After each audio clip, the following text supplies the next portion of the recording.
Hello बच्चे लोग, क्या हाल चाल? सब बढ़िया, सब मौज है एकदम। और पढ़ाई लिखाई कैसा चल रहा है? सर ये क्या पूछ रहे हो? अरे पूछना तो पड़ेगा ना आपसे, क्या पढ़ाई लिखाई कैसा चल रहा है? कि पढ़ाई लिखाई कर ही नहीं रहे हो, मस्ती कर रहे हो?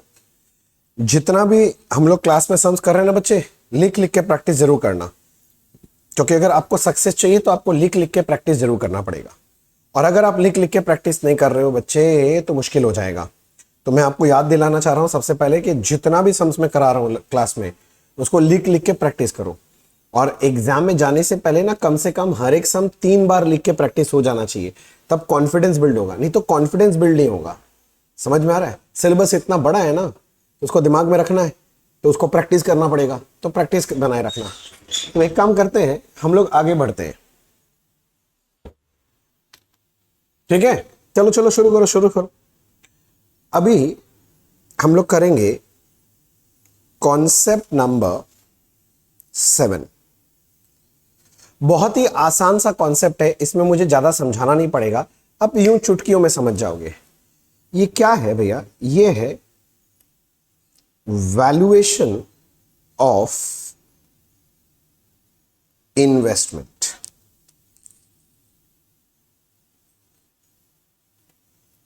Valuation of investment.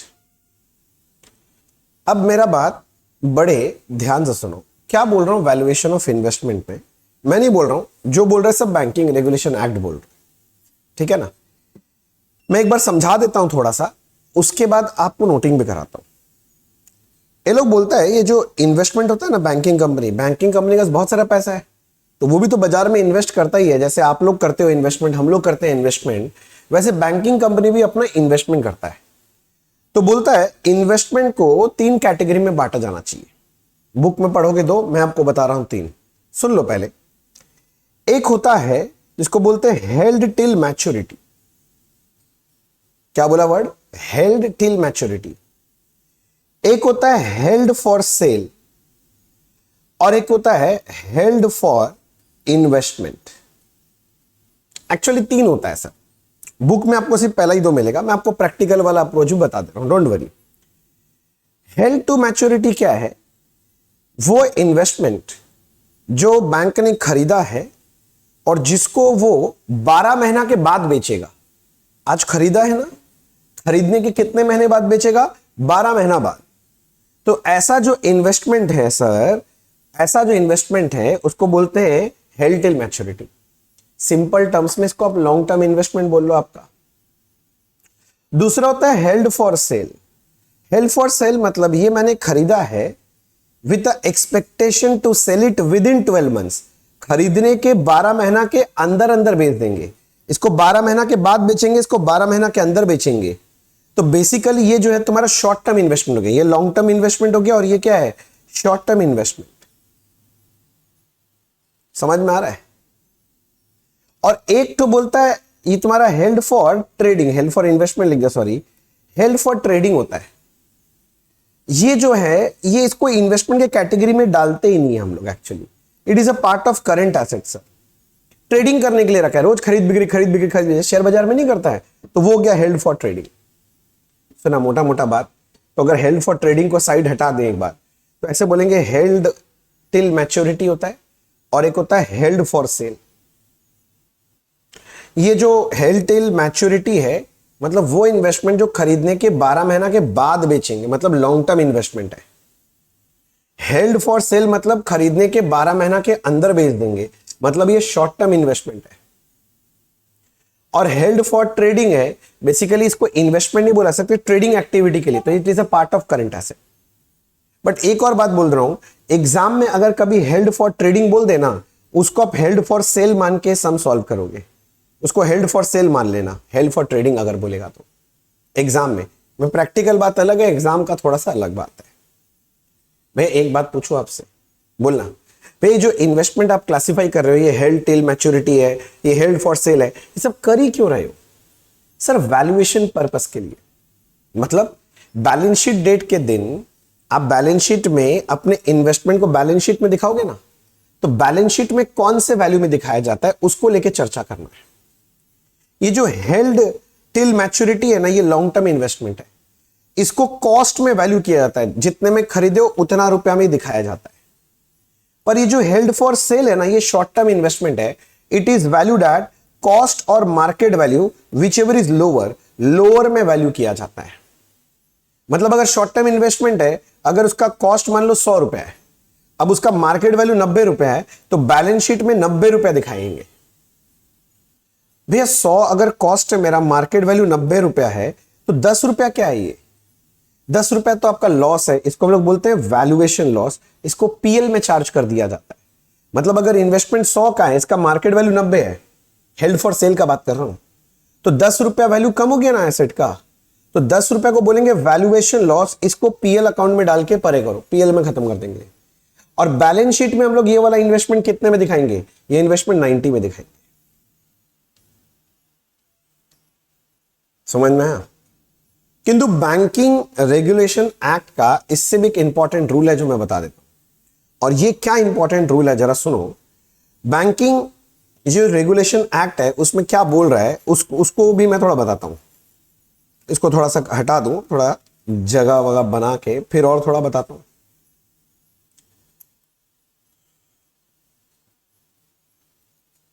हाँ जी, सुनिए ना। अब मैं जो अगला पॉइंट बता रहा हूं उसको बड़े ध्यान से सुनिएगा। हाँ भैया, रेडी है सुनने के लिए। तो मोटा मोटा बात करो तो एक तो होता है आपका, मोटा मोटा बात करो तो एक तो होता है हेल्ड टू मैच्योरिटी और एक होता है हेल्ड फॉर सेल। और मैंने बोला है कि अगर हेल्ड फॉर ट्रेडिंग बोला है तो वो भी इसी हेड में डाल देना, एग्जाम वाइज बात कर रहा हूं। अब बैंकिंग रेगुलेशन एक्ट बोला क्या है जरा सुनो, क्या रेस्ट्रिक्शन लगाया है वो। बैंक के ऊपर एक रेस्ट्रिक्शन लगा दिया। बोला बैंक अपना जो इन्वेस्टमेंट करेगा ना, वो हेल्ड टू मैच्योरिटी में ज्यादा से ज्यादा 25% इन्वेस्ट कर सकता है मैक्सिमम। मतलब टोटल अगर 100 रुपए इन्वेस्ट करना है तो ज्यादा से ज्यादा 25% हेल्ड टिल मैच्योरिटी में रहेगा। मतलब लॉन्ग टर्म इन्वेस्टमेंट 25% से ज्यादा नहीं रख सकते। इन अदर वर्ड्स, ये जो हेल्ड फॉर सेल है ना, मिनिमम कम से कम 75% रखना। 75 से ज्यादा रख लो किंतु 75% से कम नहीं रख सकते।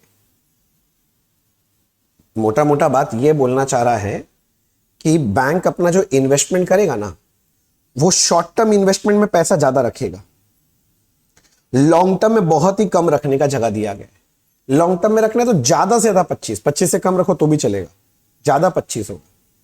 किंतु शॉर्ट टर्म इन्वेस्टमेंट है ना, इसमें क्या बोला है सर, ज्यादा से ज्यादा नहीं, कम से कम 75% होना चाहिए। तो मैं फिर से एक बार आपके लिए रिपीट करता हूं सर। जो आपका हेल्ड टू मैच्योरिटी है, मतलब ये जो आपका लॉन्ग टर्म इन्वेस्टमेंट है, बैंक अपने पास 25% से ज्यादा नहीं रख सकता। जो टोटल उसका इन्वेस्टमेंट है ना, उसका 25% से ज्यादा नहीं रख सकता। In other words, held for cell जो है उसका, वो 75% से कम नहीं हो सकता। तो मन में ऐसा आता है कि भैया ऐसा रूल बनाया ही क्यों? देखो क्यों बनाया है, तो चलो लॉजिक में बताता है ऐसा क्यों बनाया है। आप समझो किसका किसका बात कर रहे हो, बैंक का बात कर रहे हो। हम लोग बैंक में पैसा जमा करते हैं। अगर मान लो बैंक ज्यादा से ज्यादा रुपया अगर मान लो लॉन्ग टर्म इन्वेस्ट कर दिया लंबा टाइम के लिए, अब मान लो उसका जो बैंक का कस्टमर है वो जाके पैसा मांगता बैंक से, बैंक क्या बोलेगा, हमारे पास अभी पैसा नहीं, मैंने तो इन्वेस्ट कर दिया 10 साल के लिए, आप 10 साल बाद आइए फिर पैसा ले जाइएगा। ऐसा नहीं हो सकता ना। तो बैंक के ऊपर एक लाइबिलिटी है कि कभी भी कोई पैसा मांगे तो उसको देना पड़ेगा ना। तो उसको लिक्विड पैसा ज्यादा रखना पड़ता है, लिक्विडिटी रखना पड़ता है। तो इसीलिए शॉर्ट टर्म में ज्यादा रहता है जिससे लिक्विडिटी मेंटेन हो जाए। समझ में आया? शॉर्ट टर्म में ज्यादा रखता है जिससे उसके पास पैसा हाथ में रहेगा ना, 12 महीना के अंदर अंदर कन्वर्ट हो जाएगा कैश में, 12 महीने के अंदर बेच के पैसा निकाल लेगा वो अपना तुरंत, जब भी जरूरत पैसा पड़ेगा तुरंत निकाल लेगा। इसीलिए उसको बोला है कि शॉर्ट टर्म जो इन्वेस्टमेंट है, हेल्ड फॉर सेल है, उसमें कम से कम 75% रखो, मतलब लिक्विडिटी ज्यादा रखो, बैंक को बोलता है। ठीक है, बहुत ज्यादा कोई तड़क भड़क वाला पॉइंट नहीं है, बहुत आसान सा है। चलो मैं इसका नोटिंग करवा देता हूं जल्दी से, ठीक है ना, एक बार नोटिंग कर लो जल्दी से। लिखिए, as per the provisions of banking regulation act investment of a banking company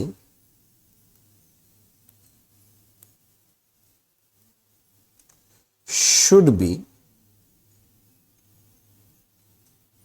classified into the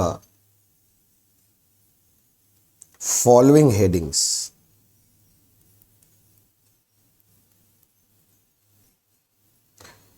A, मैं क्लासिफिकेशन करने गया अपने इन्वेस्टमेंट, क्लासिफिकेशन, मैं अपने इन्वेस्टमेंट का क्लासिफिकेशन कर रहा हूं ना, classification.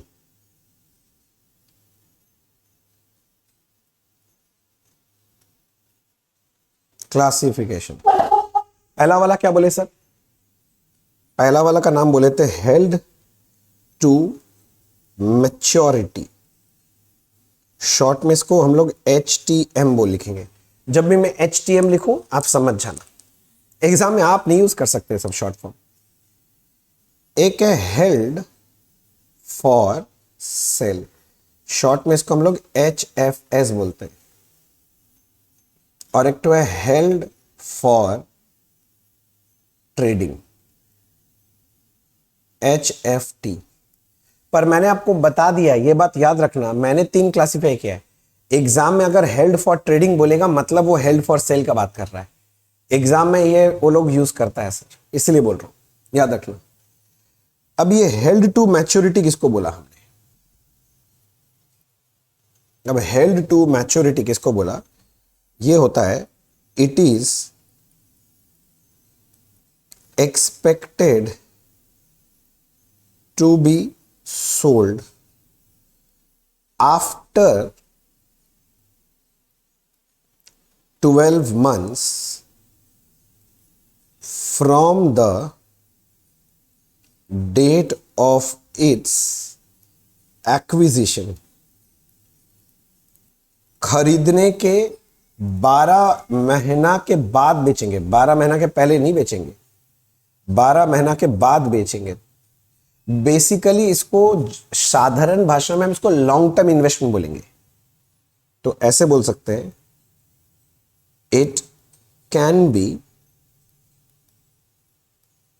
Considered as long term investment. तो अपने लिए बेसिकली ये लॉन्ग टर्म इन्वेस्टमेंट है। लिखो लिखो, नोटिंग करते रहना सर। हाँ, हेल्ड फॉर सेल किसको बोलेंगे? It is expected to be sold within 12 months from the date of its acquisition. खरीदने के 12 महीना के अंदर अंदर बेचेंगे इसको। ये हो गया तुम्हारा हेल्ड फॉर सेल। बेसिकली ये तुम्हारा शॉर्ट टर्म इन्वेस्टमेंट हो गया। तो ऐसे बोल सकते हैं, it can be considered as a short term investment, considered as short term investment. यहां कीवर्ड है आफ्टर 12 मंथ, अंडरलाइन कर लेना। ये है विद इन 12 मंथ, अंडरलाइन कर लेना इसको, येलो जो किया मैंने। और HFT held for trading, basically investment नहीं के कैटेगरी में आना ही नहीं चाहिए। It is not an investment. Current asset, ये प्रैक्टिकल बात बोला मैंने आपको अभी। किंतु एग्जाम के लिए अगर कभी भी HFT देता है, हेल्ड फॉर ट्रेडिंग देता है, तो उसको आप हेल्ड फॉर सेल मान लो, मतलब शॉर्ट टर्म इन्वेस्टमेंट मान लो। फिर दूसरा बात किया था मैंने, क्या ये क्लासिफिकेशन किया ही क्यों है? हाँ, इन्वेस्टमेंट को वैल्यू करने के लिए। वैल्यू कब करते हैं? बैलेंस शीट डेट के दिन, जिस दिन फाइनल अकाउंट्स बनाएगा बैंक अपना, उस दिन फाइनल अकाउंट्स जिस दिन बनाएगा उस दिन बैलेंस शीट में लिखेगा ना इन्वेस्टमेंट। तो इन्वेस्टमेंट कितने वैल्यू में लिखेगा उसका बात चल रहा है। उसके लिए क्लासिफिकेशन किया गया है। तो अपना ये पॉइंट नंबर ए हो गया क्लासिफिकेशन। पॉइंट नंबर बी लिखो इसके अंदर, that is valuation of investment. Investment का वैल्यूएशन कैसे होना चाहिए? तो भैया अभी समझाए थे, अगर हेल्ड टू मैच्योरिटी है तो लॉन्ग टर्म इन्वेस्टमेंट है, कॉस्ट में वैल्यू करेंगे। किंतु हेल्ड फॉर सेल है तो वो शॉर्ट टर्म है, तो it should be valued at cost और market value whichever is lower. तो लिख लीजिए point number 1, valuation of HTM। अच्छा बाय द वे, ये वैल्यूएशन कब करते हैं ये भी बता देते हैं। ऑन बैलेंस शीट डेट, जिस दिन बैलेंस शीट बनाएंगे उस दिन, वो भी लिख के रख लो ना, बोल तो दिया ही था। तो HTM मतलब लॉन्ग टर्म है, तो इसके लिए लिखेंगे it should be valued at cost only. Cost में वैल्यू किया जाएगा सर, कॉस्ट। और दूसरा लिखो ये valuation of HFS, held for sale. Basically ये करंट हो गया तुम्हारा, मतलब करंट इन्वेस्टमेंट, मतलब शॉर्ट टर्म इन्वेस्टमेंट। तो वैल्यूड एट कॉस्ट और market value whichever is lower. तो it should be valued at cost और market value whichever is lower. Lower में वैल्यू कर लो, whichever is lower. See, अब मैं लिखवा देता हूं वो इंपॉर्टेंट रूल। बैंकिंग रेगुलेशन जो है वो क्या बोलता है कि कोई भी बैंकिंग कंपनी जो अपना इन्वेस्टमेंट रखता है उसमें से ज्यादा 25% हेल्ड टू मैच्योरिटी हो सकता है। इन अदर वर्ड्स, कम से कम 75% हेल्ड फॉर सेल रखना पड़ेगा। और ऐसा क्यों है?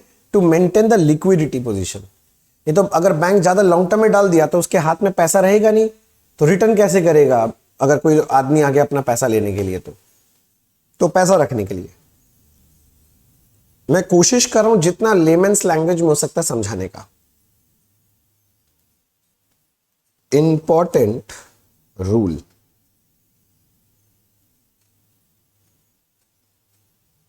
इंपॉर्टेंट रूल क्या है?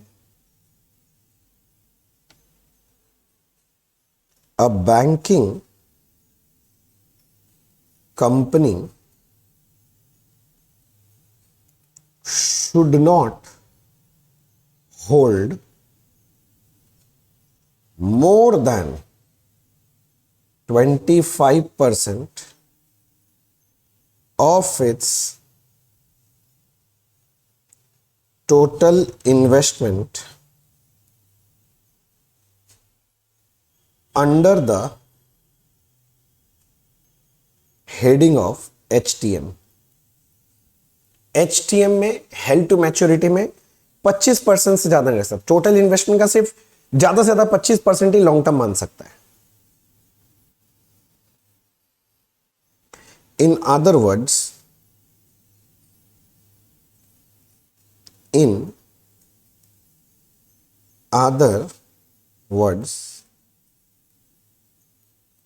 बैंकिंग कंपनी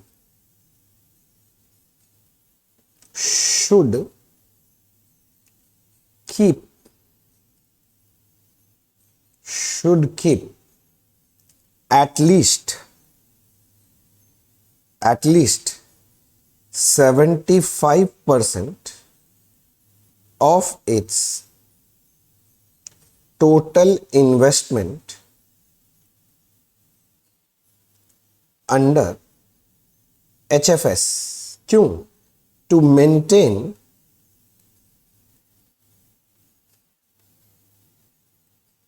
liquidity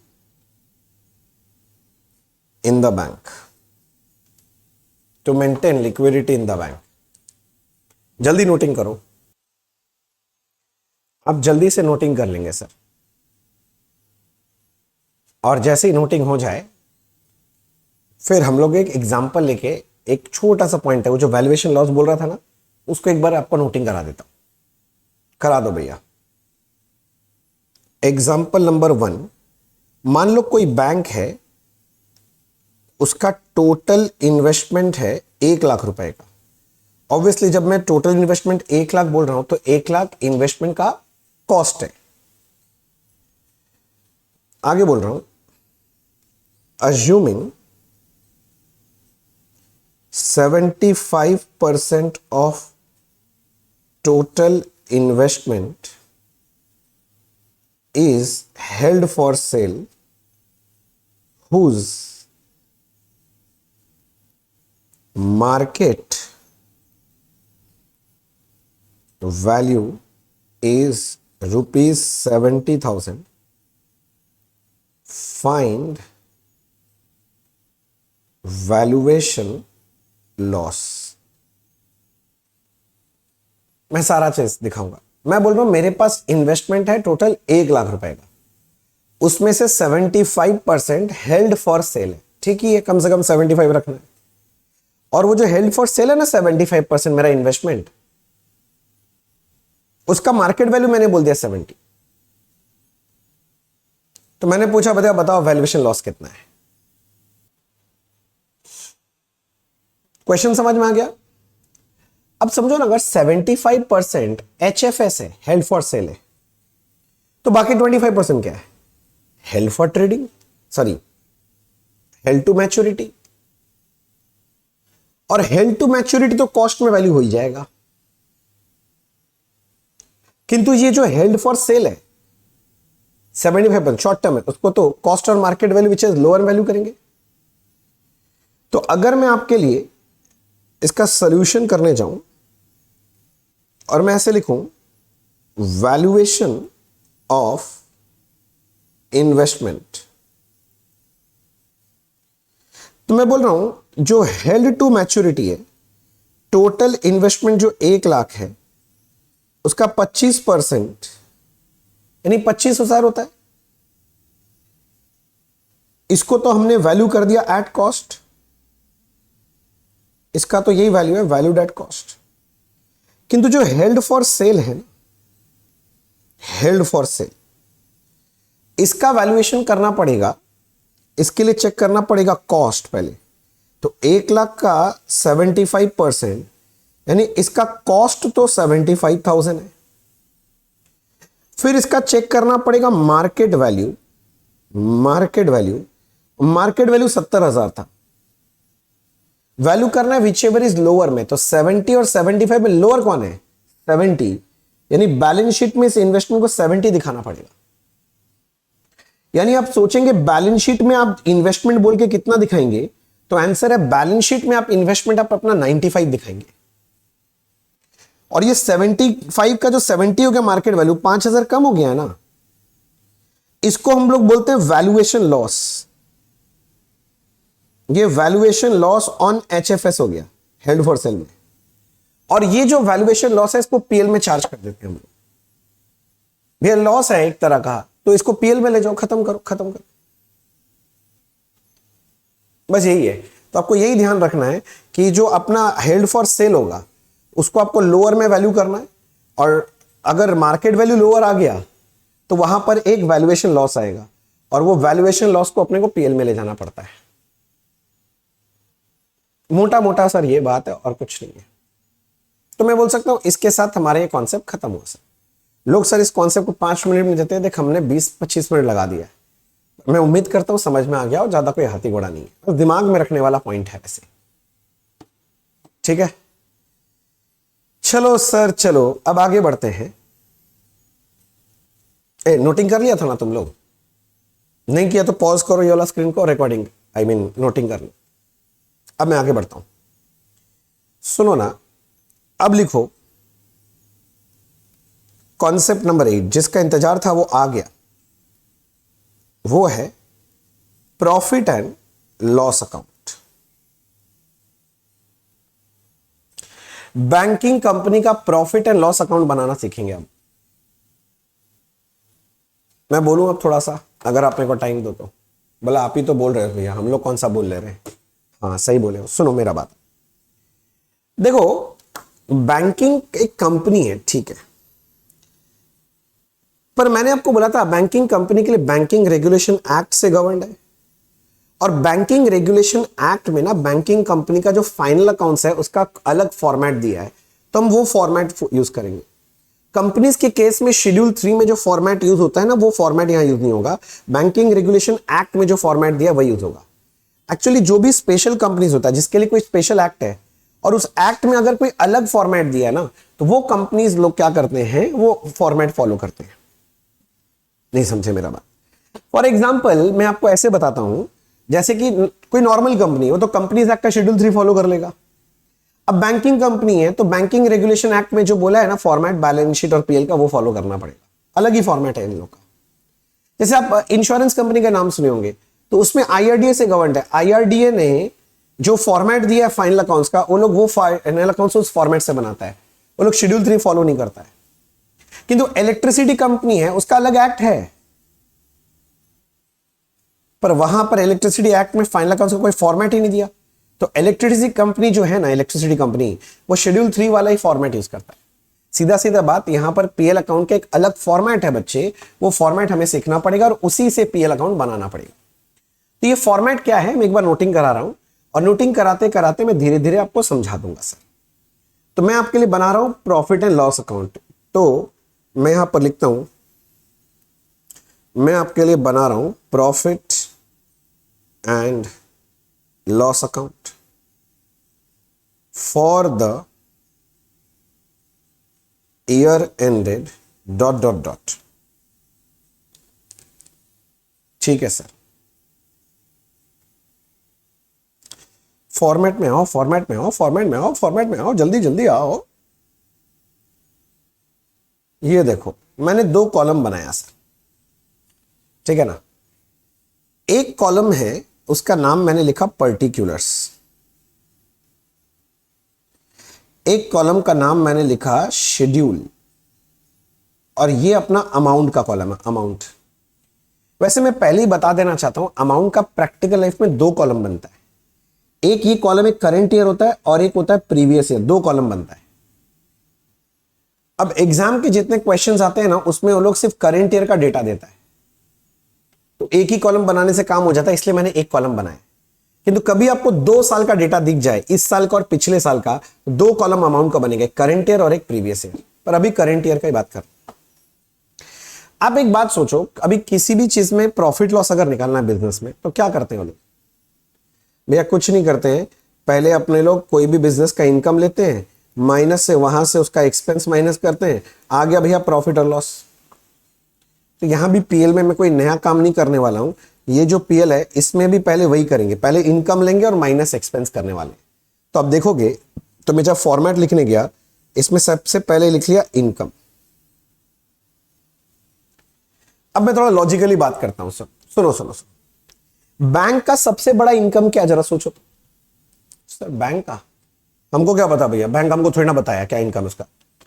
अरे भाई तुम पहले दिन से मेरा क्लास कर रहे हैं ना, बैंक का क्या काम है क्या मैंने आपको नहीं बताया है?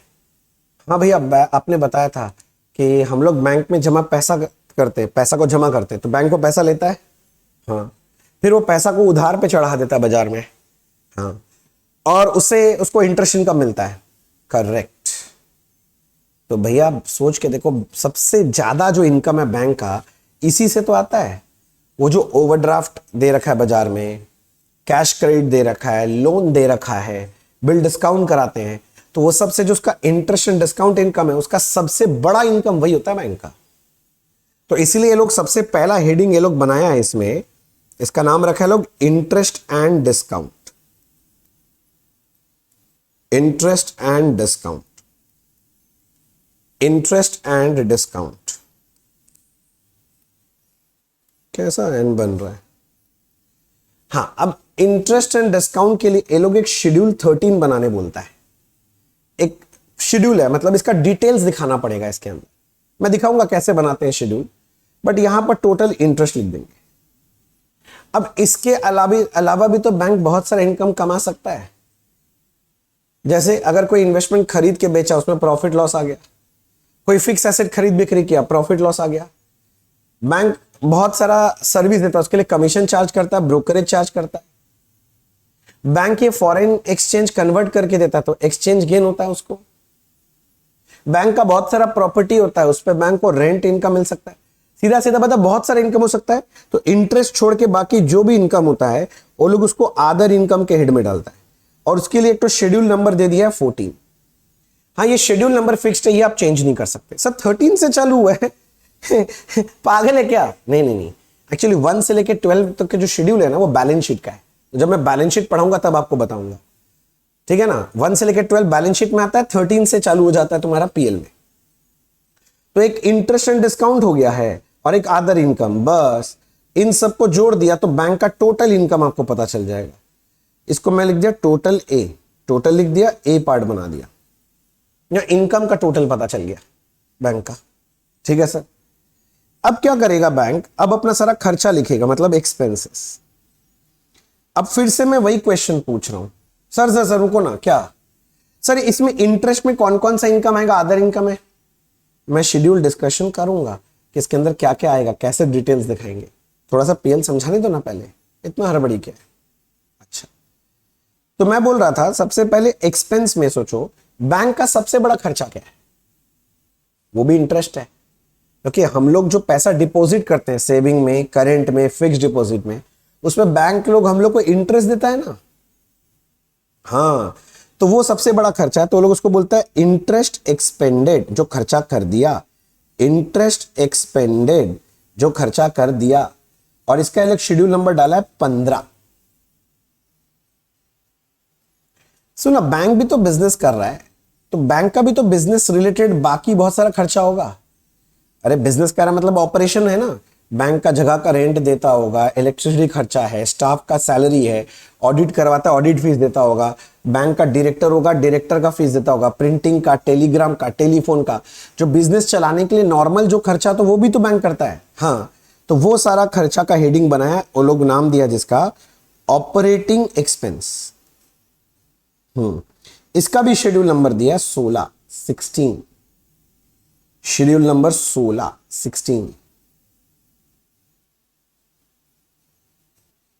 अच्छा सर, और फिर लास्ट में एक और हेड दिया है जिसका नाम है प्रोविजंस। एक तो इंटरेस्ट का सबसे बड़ा खर्चा आ गया, बिजनेस चलाने का जितना खर्चा है वो ऑपरेटिंग एक्सपेंस में घुस जाएगा, मैं डिटेल सारा बताऊंगा, डोंट वरी। और फिर आ गया प्रोविजन, किंतु प्रोविजन के लिए कोई शेड्यूल नंबर नहीं दिया। बोला नहीं कोई नंबर नहीं है, बस कोई भी प्रोविजन बनाओगे तो यहां लिख देना। फिर कैसा प्रोविजन बनाएंगे हम लोग, ये तो हमको पता ही नहीं है, नहीं पता है। मैं बताता हूं सर, आप भूल गए हैं। एकदम स्टार्टिंग का क्लास याद करो, हम लोग प्रूडेंशियल नॉर्म्स पढ़े थे, वहां पर प्रोविजन ऑन एसेट बनाए थे एडवांसेस के ऊपर। हाँ, तो वो प्रोविजन यहां आएगा। अब आप सुने होंगे प्रोविजन फॉर टैक्स होता है, मतलब जितना प्रॉफिट कमाता है उसके ऊपर टैक्स देना पड़ता है, उसके लिए प्रोविजन बनता है। तो ये दोनों जो प्रोविजन है वो यहां जाएगा। सीधा सीधा जितना भी तरह का प्रोविजन बैंक बनाएगा ना, वो सारा प्रोविजन के हेडिंग में दिखाना पड़ेगा। मगर हाँ, इसका कोई शेड्यूल नंबर नहीं होता है। नहीं सर, नहीं दिया तो हम अपने मन से थोड़ी ना बैठा देते, 17 लिख देते, मजा आ रहा है। नहीं भैया, फॉर्मेट में भैया फिक्स्ड है, बैंकिंग रेगुलेशन एक्ट में बोला है। तो मैं जैसे आपको नोटिंग करा रहा हूं ना, आपको एग्जाम में ऐसे लिखना है। सर मैं ये आइटम आगे पीछे नहीं कर सकता थोड़ा सा भी, ये तीनों आगे पीछे, पहले प्रोविजन लिख दिया, फिर ऑपरेटिंग, फिर इंटरेस्ट। जिस फॉर्मेट में वही लिखना पड़ेगा, ये फॉर्मेट फिक्स्ड है। तो जैसे ये किया ना, आपका टोटल मिल गया खर्चा का, इसका नाम दे दिया मैंने टोटल बी। अब दिमाग लगाओ, यहां पर मेरे पास इनकम का टोटल है और यहां पर मेरे पास एक्सपेंस का टोटल है। दोनों को जब मैं नेट करूंगा, इनकम माइनस एक्सपेंस, मुझे क्या मिलेगा? नेट प्रॉफिट मिलेगा। हाँ, प्रॉफिट किसका? इस साल का प्रॉफिट मिलेगा मुझे। और ये जो प्रॉफिट है, प्रॉफिट आफ्टर टैक्स होता है। क्यों? क्योंकि जो प्रोविजन फॉर टैक्स है वो यहां माइनस हो गया होगा ना, तो ये जो प्रॉफिट आ रहा है वो टैक्स देने के बाद आ रहा है, तो उसको हम लोग प्रॉफिट आफ्टर टैक्स बोल देते हैं। तो ये दोनों माइनस करके अब जो फिगर आएगा, इसका नाम रख दिया मैंने नहीं रखा है, लिखा वही है, प्रॉफिट आफ्टर टैक्स। ये कैसे आप समझ गए? A minus B, income minus expense करके मिल गया। तो ये मेरा करंट ईयर का प्रॉफिट है। ध्यान दो, इस साल मैंने इतना प्रॉफिट कमाया है। अब क्या करना पड़ता है, इसके साथ आपको ओपनिंग बैलेंस इन पीएल ऐड कर लेना चाहिए। ओपनिंग बैलेंस किसका? Opening balance profit and loss का ऐड कर लो। भैया समझे नहीं? रफ में समझाता हूं, ये लिखना मत अभी। मान लो मेरा प्रॉफिट आफ्टर टैक्स 4 लाख रुपया इस साल, तो करंट ईयर में 4 लाख कमाया। अब पीएल अकाउंट का पिछले साल का क्लोजिंग बैलेंस मान लो 1 लाख था, तो पीएल में 1 लाख पिछले साल का क्लोजिंग मतलब इस साल का ओपनिंग बैलेंस है। मतलब 1 लाख का प्रॉफिट हम लोग रख के रखे थे, अभी तक बांटे नहीं थे। पीएल में बैलेंस है, मतलब अभी भी प्रॉफिट पड़ा हुआ था। तो इससे समझ में आ रहा है भैया, अगर मैं इसका टोटल लगा रहा हूं, आज जो फिगर आएगा समझो, ये तो 5 लाख आ गया। मतलब मैं ये बोलना चाह रहा हूं, इस साल का 4 लाख और पिछले साल का 1 लाख का प्रॉफिट बचा हुआ है, तो टोटल मेरे पास 5 लाख प्रॉफिट है जो मैं बांट सकता हूं। आप लोग बचपन से अकाउंट्स बना रहे हो, प्रॉफिट का तो बंटवारा भी करना पड़ेगा ना, बांटना पड़ेगा ना, जिसको बोलते हैं एप्रोप्रिएशन करना, तब एप्रोप्रिएशन करना पड़ेगा। तो मेरे पास अब इतना प्रॉफिट है बांटने के लिए, सर समझ रहे हो, 5 लाख प्रॉफिट है बांटने के लिए। अब हमें क्या करना पड़ता है, अब एप्रोप्रिएशन दिखाना पड़ता है। तो इसके नीचे अब चालू हो जाता है अपना एप्रोप्रिएशन। क्या क्या एप्रोप्रिएशन होता है अब वो भी बता देता हूं। 1 नंबर सबसे पहला जो एप्रोप्रिएशन होगा वो है ट्रांसफर टू स्टैट्यूटरी रिजर्व। अब एक स्टैट्यूटरी रिजर्व बनाना पड़ता है, तो रिजर्व के लिए पैसा कहां से निकालोगे, प्रॉफिट से ना, तो यहां से निकलेगा सर। तो आपको जितना स्टैट्यूटरी रिजर्व बनाना है उसका पैसा यहां से निकाल लो। सुनो अब मेरा बात, मैं इसका नोटिंग बाद में करा दूंगा। बैंकिंग रेगुलेशन एक्ट में बोला गया है कि आपको हर साल, मतलब आपको मतलब बैंकिंग कंपनी को हर साल कंपल्सरीली, मैंडेटरीली जो करंट ईयर का प्रॉफिट है ना इसका, जैसे मेरे एग्जांपल में 4 लाख, इसका 25% स्टैट्यूटरी रिजर्व रखना पड़ेगा। कितना परसेंट सर, 25%। किसका, करंट ईयर, टोटल प्रॉफिट का नहीं बोला। इस साल जो हमने कमाया है ना, इसका 25% स्टैट्यूटरी रिजर्व में ट्रांसफर कर देना पड़ेगा। सर जरूरी है, मैंडेटरी है, मैंडेटरी है सर, बात समझो। अच्छा, अब इसके अलावा और भी कोई रिजर्व बनाना चाहते हो तो वो भी यहां पर कर लो, transfer to other reserve. Statutory reserve में तो ट्रांसफर करना ही पड़ेगा, करंट ईयर का प्रॉफिट का कितना परसेंट, 25%। इसके बाद भी अगर आपको और भी कोई रिजर्व बनाने का मन है तो वो भी प्रॉफिट से निकाल लो, यहीं से निकाल लिया सर। अभी जो प्रॉफिट है, अब उसमें से बैंकिंग एक कंपनी है ना, तो कंपनी का तो शेयर होल्डर होगा, और शेयर होल्डर को प्रॉफिट से क्या बांटते हैं, डिविडेंड। तो अगर कोई भी डिविडेंड है तो वो डिविडेंड बांट के खत्म करो। मेरा बात नहीं समझा, तो कोई भी डिविडेंड देने बोलेगा, अगर कोई फाइनल डिविडेंड देने बोल दे सब में, या इंटरिम डिविडेंड बोल दे सर, इंटरिम डिविडेंड, तो कोई भी अगर शेयर होल्डर को डिविडेंड देने बोला है, वो उसका पैसा भी तो प्रॉफिट से निकलेगा, वो यहां से निकाल लो। निकाल लो सर, कौन मना किया, निकाल लिए। निकालने के बाद अब जो बैलेंस बचेगा, एग्जांपल के तौर पे 5 लाख प्रॉफिट था, मान लो 1 लाख स्टैट्यूटरी रिजर्व में गया, 1 लाख रुपया अदर रिजर्व में गया, और 1 लाख रुपया का डिविडेंड बांट दिया, तो 5 में से कितना चला गया, 3 लाख। तो कितना बच गया अभी भी प्रॉफिट, 2 लाख। तो ये प्रॉफिट कहां बांटे सर, कोई नहीं बांटे, पड़ा हुआ है, बांटने के बाद पड़ा हुआ है। तो ये बैलेंस बच गया पीएल में, ये बैलेंस शीट में दिखाते हैं, बैलेंस शीट में दिखाएंगे सर, बैलेंस शीट में, लाइबिलिटी साइड में, रिजर्व एंड सरप्लस नहीं होता उसमें दिखाते हैं, समझ में। तो ये जो है ना, ये जो बैलेंस बचा, this is the balance carried to balance sheet, balance carried to balance sheet. तो लास्ट में जो बच जाएगा एप्रोप्रिएशन करने के बाद, ये 3 आइटम का एप्रोप्रिएशन याद रखना यार। एक तो स्टैट्यूटरी रिजर्व दे दो, इसके अलावा दूसरा कोई रिजर्व बोल रहा है वो, और अगर कोई डिविडेंड बोल रहा है तो वो बांट दो। तो बांटने के बाद जो प्रॉफिट बच गया तो बटा नहीं है, उसको हम लोग बोल सकते हैं रिटेन्ड अर्निंग्स। रिटेन करके रख लिया बिजनेस में, बांटा नहीं, तो उसको क्या बोल देंगे, रिटेन अर्निंग्स। तो वो बस रिटेन अर्निंग्स का बैलेंस वो बैलेंस शीट में जाता है। अगर आप पूछे इसको क्या बोलते हैं, तो इसको हम लोग बोल देते हैं रिटेन्ड अर्निंग्स बोलते हैं, इसका दूसरा नाम है रिटेन्ड अर्निंग्स। और एक चीज मैं बता दूं वापस से, देखो मैं ऐसे कर रहा हूं, स्टैट्यूटरी रिजर्व जो है ना, ये जो प्रॉफिट आफ्टर टैक्स का फिगर है ना, इसका 25% बनाना पड़ता है, 25%। मैं नोटिंग वोटिंग बाद में सुंदर से करा दूंगा, बट याद रखना, और ये करना मैंडेटरी है। पहले ये 25% है, पहले ये 20% हुआ करता था, अभी लेटेस्ट अमेंडमेंट के बाद ये 25% हो गया है। सर ऐसा बात है क्या? सर आधा रिजर्व कितना परसेंट बनेगा? वो बैंकिंग कंपनी का खुद का मन है सर, अगर कुछ वो बनाना चाहता है रिजर्व बना ले, तो कोई कंपलसरी नहीं है, किंतु स्टैट्यूटरी रिजर्व तो 25% बनाना पड़ेगा करंट ईयर प्रॉफिट का। तो ये ऐसा आपका फॉर्मेट बनता है सर, देखो पीएल अकाउंट का। अभी याद भी हो जाएगा सर, ऐसा कोई हाथी घोड़ा वाला बात भी नहीं है सर, अगर आप ठीक से सोचो तो याद हो जाएगा। क्या है, क्या कुछ नहीं है। सबसे पहले इनकम है। इनकम में क्या आने वाला है? सबसे पहले जो बैंक को इंटरेस्ट का कमाई होता है, इंटरेस्ट एंड डिस्काउंट, बाकी सारा income other income, total income निकल गया। फिर एक्सपेंस लिखना है। सबसे बड़ा खर्चा क्या है? इंटरेस्ट एक्सपेंडेड, बिजनेस चलाने का खर्चा ऑपरेटिंग एक्सपेंस, और एक क्या आएगा? प्रोविजन। टोटल कर लिया तो टोटल एक्सपेंस मिल गया। टोटल इनकम और टोटल एक्सपेंस माइनस किया तो वो प्रॉफिट आफ्टर टैक्स आएगा।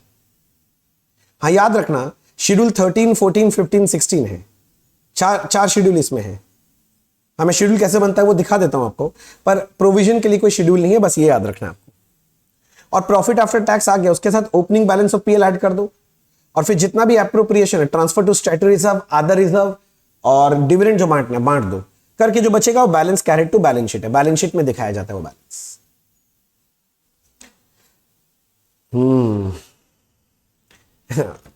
याद रहेगा ना? लॉजिकली सोचोगे तो याद रहेगा सर।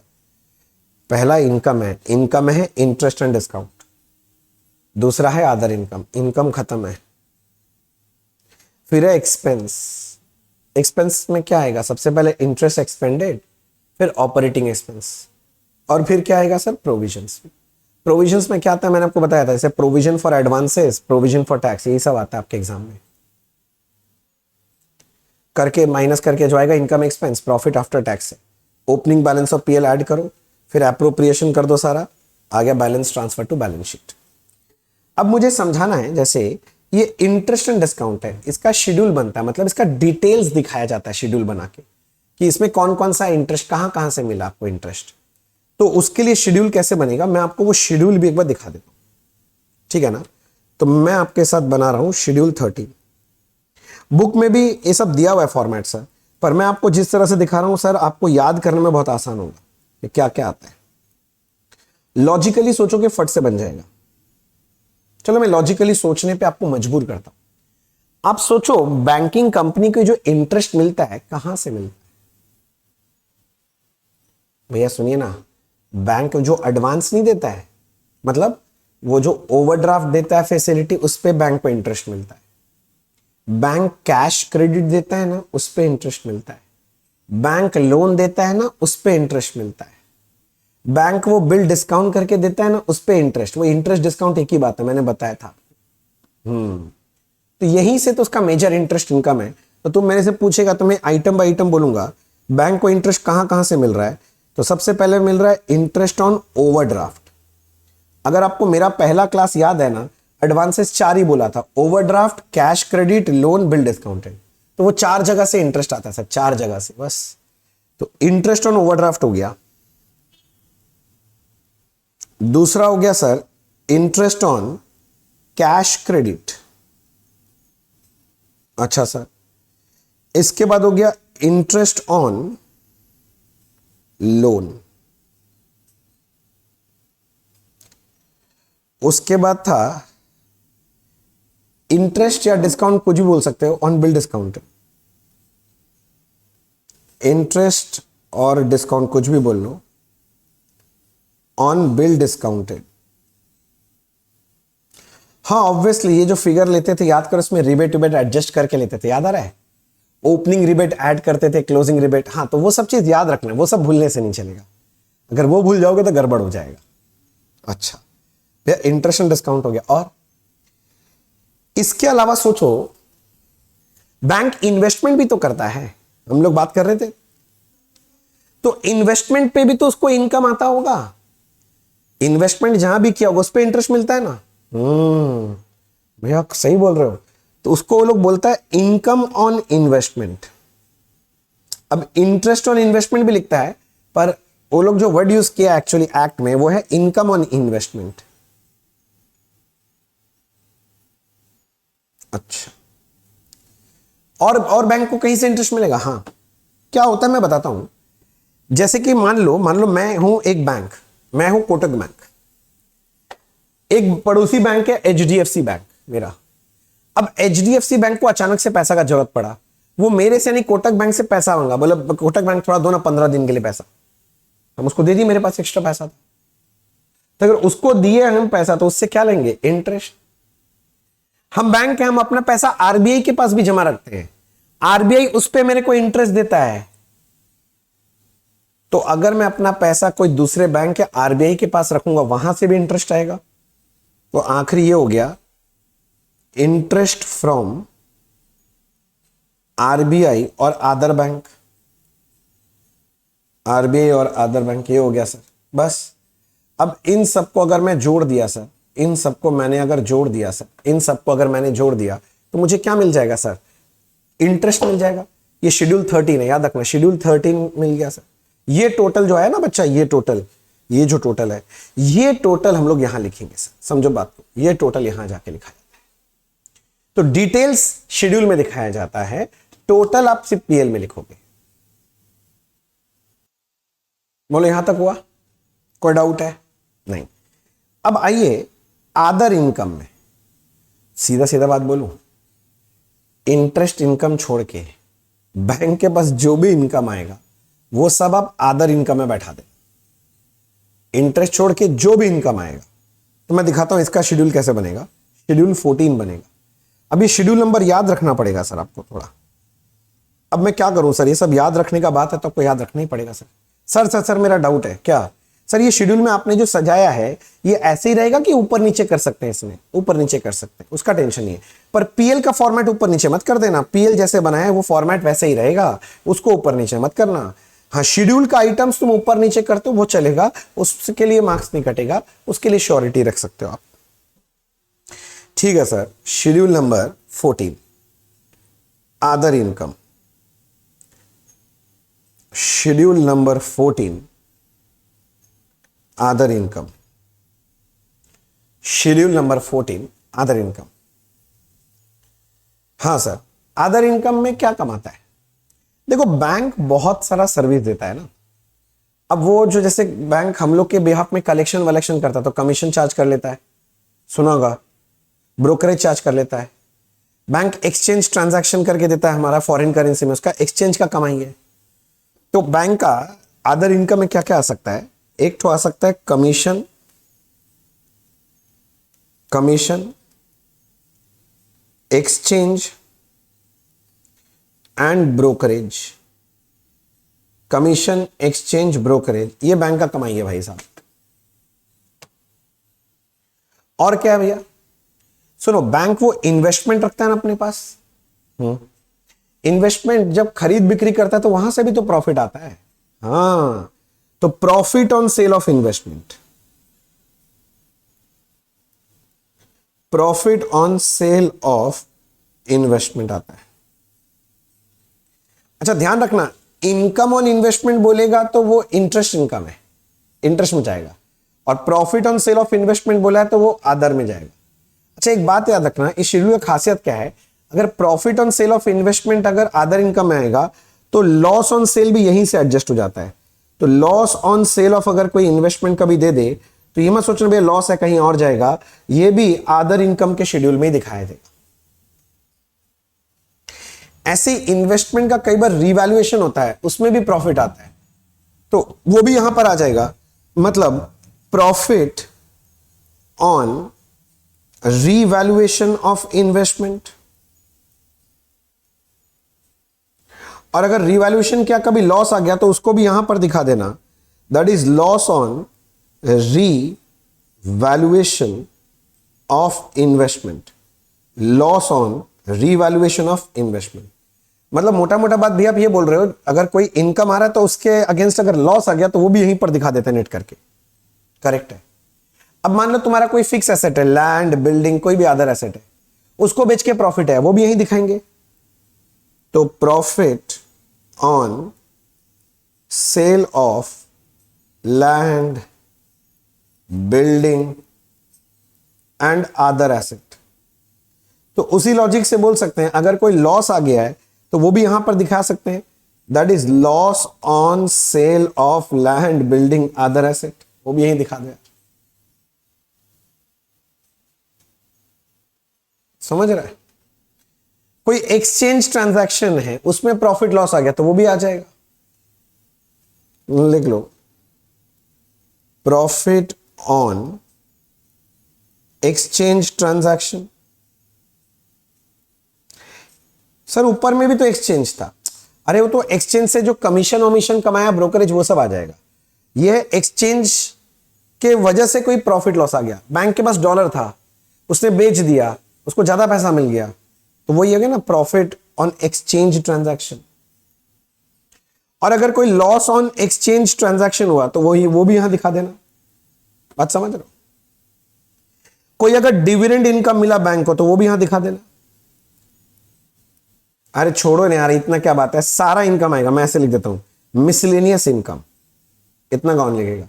ऐसे तो लिस्ट बनाए जाओ चलता ही जाएगा। ये कोई एग्जॉस्टिव लिस्ट नहीं है सर, सीधा बात है। इंटरेस्ट छोड़ के बैंक का जितना भी इनकम है वो सभी इस हेड में दिखा दो, काम खत्म सर। इंटरेस्ट छोड़ के, चाहे प्रॉफिट और loss on sale of investment है कि प्रॉफिट और लॉस ऑन रिवैल्यूएशन है, ब्रोकरेज एक्सचेंज कमीशन है कि प्रॉफिट और लॉस ऑन एक्सचेंज है, प्रॉफिट और loss on sale of fixed asset है, ठीक है ना, चाहे तुम्हारा क्या बोलते हैं डिविडेंड इनकम है, रेंट कोई भी इनकम है, इंटरेस्ट को छोड़ के सब वो अदर इनकम के हेड में आएगा सर। सीधा बात है, वो अदर इनकम के हेड में आएगा सर। बस छोटा सा बात है सर, ये आप जितना दिमाग में रख लोगे उतना अच्छा है। बोलो समझ में आ गया? तो देखो ये जो टोटल आएगा ना मुन्ना, मेरा बात समझ, ये जो टोटल आ रहा है ना, मैं धीरे धीरे बढ़ रहा हूं सर, हड़बड़ा नहीं रहा हूं, आराम से चलो। ये जो टोटल है ना, मैं वही समझा रहा हूं, ये टोटल यहां दिखाया जाएगा। देखो यहां पर ये टोटल यहां दिखाएंगे अदर इनकम। अभी दोनों मिल गया, टोटल कर लो, टोटल इनकम मिल गया। अब मेरे को आपको सिखाना है शेड्यूल 15 इंटरेस्ट एक्सपेंडेड। चलो आ जाओ, शेड्यूल 14 हो गया, 13 14 हो गया, शेड्यूल 15 आएगा।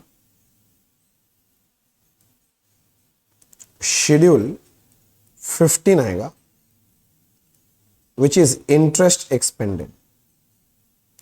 अच्छा एक और बात आपको बोल दूं पहले, वो याद है अभी मैं जो आपको पढ़ा रहा था इन्वेस्टमेंट, उसमें वो जो वैल्यूएशन लॉस था, वो वैल्यूएशन लॉस ऑन इन्वेस्टमेंट भी यही आएगा। देखो ना मैंने यहां लिखा है ना प्रॉफिट, और ये वाला देखो सारा इन्वेस्टमेंट का सारा प्रॉफिट लॉस यहीं आता है।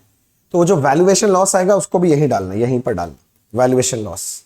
आप बोलो तो मैं एक तो ऐड कर ही देता हूं यार, एक तो ऐड कर ही लो ना, नहीं तो लास्ट में बोलोगे आप बताए नहीं थे।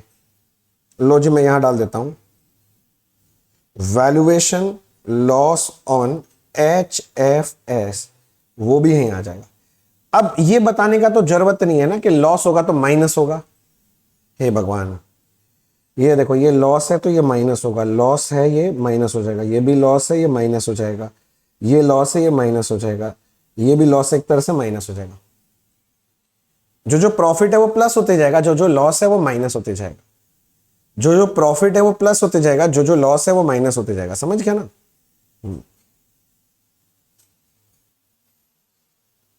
बस टोटल हो गया सर। चलो अब मैं आ गया इंटरेस्ट एक्सपेंडेड में। आओ, इंटरेस्ट एक्सपेंडेड मतलब बैंक इंटरेस्ट का जो खर्चा करता है। सोचो बैंक इंटरेस्ट कहां देता है? भैया मुझे पता है, हम लोग जो बैंक में डिपॉजिट करते हैं ना, उस पे बैंक हम लोग को इंटरेस्ट देता है। करेक्ट। हम लोग कहां डिपॉजिट करते हैं? याद करो पहला क्लास, डिपॉजिट सिंह था, saving deposit, current deposit, fix deposit. तो उस पे बैंक इंटरेस्ट पे करेगा। तो इंटरेस्ट एक्सपेंडेड में क्या आएगा? एक तो आएगा इंटरेस्ट ऑन सेविंग्स डिपॉजिट। अच्छा, फिर एक तो आ सकता है इंटरेस्ट ऑन करंट डिपॉजिट। अब एक बच्चा को थोड़ा प्रैक्टिकल नॉलेज है, वो मेरे को टोक दिया, भैया आप गलत लिख रहे हैं। क्या भैया, करंट अकाउंट पे तो बैंक कभी इंटरेस्ट देता ही नहीं है। इंडिया पे नहीं देता है, इंडिया में नहीं दे रहा है, किंतु अब जो एग्जाम ओरिएंटेड सम्स है ना उसमें लोग दे देता है। क्या करेंगे? छोड़ देंगे? लेना पड़ेगा, दिखाना पड़ेगा। ठीक है sir. Next, interest on fix deposit. ये तो 3 जगह हो गया। और बैंक कहां इंटरेस्ट पे करता होगा? सोचो अगर मैं बैंक हूं, ऐसा हो सकता है ना मैं किसी दूसरे बैंक से लोन ले रखा हूं तो उस पे देना पड़ेगा। हो सकता है मैंने RBI से पैसा ले रखा है तो RBI को इंटरेस्ट देना पड़ेगा। तो मेरा इंटरेस्ट और कहां देना पड़ेगा? That is interest to RBI and other banks को देना पड़ सकता है, या फिर और भी कहीं से मैं बाजार से पैसा ले रखा हूं तो उस पर इंटरेस्ट देना पड़ेगा, किसी और फाइनेंशियल इंस्टीट्यूशन से लेकर रखा हूं या किसी से भी लेकर रखा हूं, सीधा सा बात है इंटरेस्ट ऑन बोरिंग्स, और भी कोई इंटरेस्ट ऑन बोरिंग्स है तो वो आ जाएगा सर, इंटरेस्ट ऑन बोरिंग्स। अब ये सारा जोड़ लिया तो टोटल इंटरेस्ट एक्सपेंडेड आ गया सर। अगर आप लॉजिकली सोच रहे, अगर आप मेरा पहला क्लास किए हो ना तो आपको ये आसान लगेगा,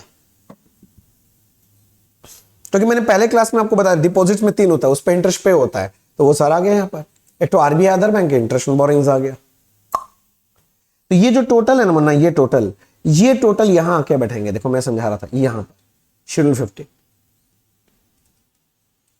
देखो समझ में आता है कि नहीं आता है। अब इसके बाद जो शेड्यूल बनेगा, शेड्यूल 16 है, ये है ऑपरेटिंग एक्सपेंस के लिए, ये वाला सर शेड्यूल 16 ऑपरेटिंग मतलब बिजनेस चलाने का जो खर्चा है। बैंक भी तो एक बिजनेस ही चला रहा है भाई, तो बिजनेस चलाने के लिए जो जो खर्चा होता है वो आएगा। मैं एक बात बताऊं, ऑपरेटिंग एक्सपेंस में क्या आएगा अगर आप मेरे से पूछोगे तो, ये जो इंटरेस्ट एक्सपेंडेड है वो, और जो प्रोविजन एक्ट हेड है वो, उसको छोड़ के बाकी जो भी खर्चा मिल जाए सब ऑपरेटिंग एक्सपेंस में डाल देना। चलो फिर से बोलना, अरे बाबा ये जो इंटरेस्ट है ना, इंटरेस्ट का खर्चा और प्रोविजन, इन दो को छोड़ के जितना भी खर्चा है सब ऑपरेटिंग एक्सपेंस हेड में दिखाएंगे। सच्ची बोल रहे हैं भैया, मैं झूठ क्यों बोल रहा हूं? लॉजिकली आप सोच लो, बाकी सब बिजनेस चलाने का खर्चा है। अब रट तो नहीं सकते, क्या हो सकता है? एग्जाम्पल के तौर पर बात करते हैं, हो सकता है आप स्टाफ लोग को सैलरी पे करवा रहे हो सकता है कि आप रेंट का खर्चा दे रहे हो, टैक्सेस का खर्चा होगा, लाइटिंग का खर्चा हो जाएगा, रेंट, टैक्सेस, लाइटिंग। बैंक का प्रिंटिंग एंड स्टेशनरी का बहुत बड़ा खर्चा होता है, printing and stationery.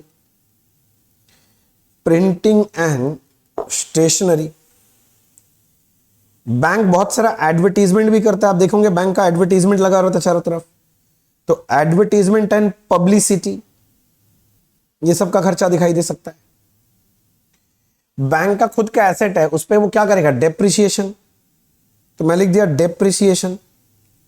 Obviously depreciation bank के प्रॉपर्टी का बात कर रहा हूं, पड़ोसी का प्रॉपर्टी के ऊपर नहीं। समझ आ रहा है ना? बैंक के डायरेक्टर हो गए, उनको रेम्युनरेशन देना पड़ेगा, तो डायरेक्टर्स रेम्युनरेशन। अरे डायरेक्टर का फीस वीस जो भी बोल दे सब। ऑडिटर भी होगा तो ऑडिटर का फीस वगैरह, या ऑडिटर का रेम्युनरेशन, जो इच्छा वर्ड बोलो, फीस बोलो, रेम्युनरेशन बोलो, क्या जाता है सर? कोई लीगल एक्सपेंसेस जिसको लॉ चार्जेस बोल देते हैं, लॉ चार्जेस वगैरह हो सकता है। पोस्टेज, टेलीग्राम, टेलीफोन हो सकता है, पोस्टेज, टेलीग्राम एंड टेलीफोन हो सकता है। रिपेयर एंड मेंटेनेंस का खर्चा हो सकता है, रिपेयर एंड मेंटेनेंस का खर्चा हो सकता है, रिपेयर एंड मेंटेनेंस का खर्चा हो सकता है।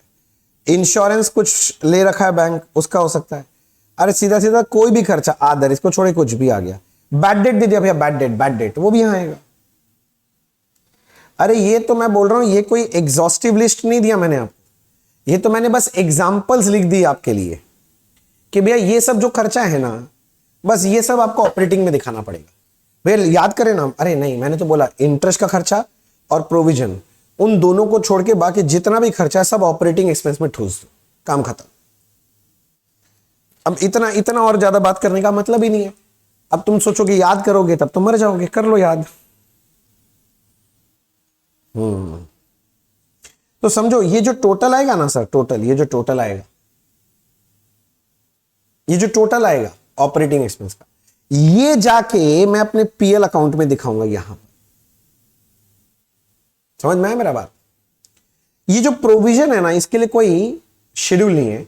हम लोग क्या करते हैं, हम लोग ने इसका वर्किंग नोट बनाना पड़ जाता है। एग्जाम में इसका जो डिटेलिंग है हम लोग वर्किंग नोट में दिखा देते हैं। अब शेड्यूल तो मांगा नहीं है, तो हम लोग क्या करते हैं ना, एक वर्किंग नोट बना देते हैं। ऐसा वर्किंग नोट बना देंगे और जिसका नाम रख देंगे प्रोविजन। जितना भी तरह का प्रोविजन बोला होगा यहां डाल के दिखा देंगे। नहीं समझे? जैसे तुम हमको बोलेगा वो प्रोविजन फॉर एडवांसेस, वो नहीं बनाए थे प्रोविजनिंग नॉर्म्स के हिसाब से, प्रोविजन फॉर एडवांसेस। तुमको प्रोविजन फॉर टैक्स देगा एग्जाम में, जनरली ये दो चीज देता है, एग्जाम का बात कर रहा हूं। इसके अलावा और कोई भी प्रोविजन बनाने बोले, अदर प्रोविजंस, मैं लिख दिया इफ रिक्वायर्ड, पता कर लो बस। अब इसका टोटल कर लो सर, टोटल टोटल, ये जो टोटल है ना ये बैलेंस शीट में दिखाएंगे भाई, ये जो टोटल है ना ये बैलेंस शीट में दिखाएंगे।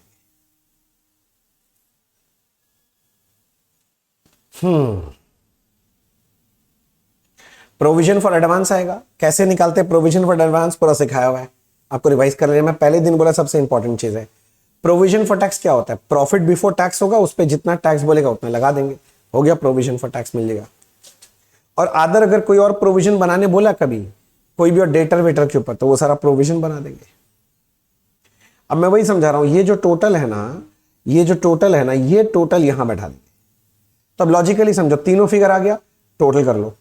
अब total income minus total expense करेंगे तो प्रॉफिट आफ्टर टैक्स आ जाता है इस साल का। अच्छा हाँ, ये प्रॉफिट आफ्टर टैक्स का 25% स्टैट्यूटरी रिजर्व, इसका नोट लिखाएंगे बोले थे, तो एक काम करो आप लिख लो सर, नहीं तो आप बोलोगे भैया आपने नोट नहीं लिखवाया, लिख लो note. Note, as per the rules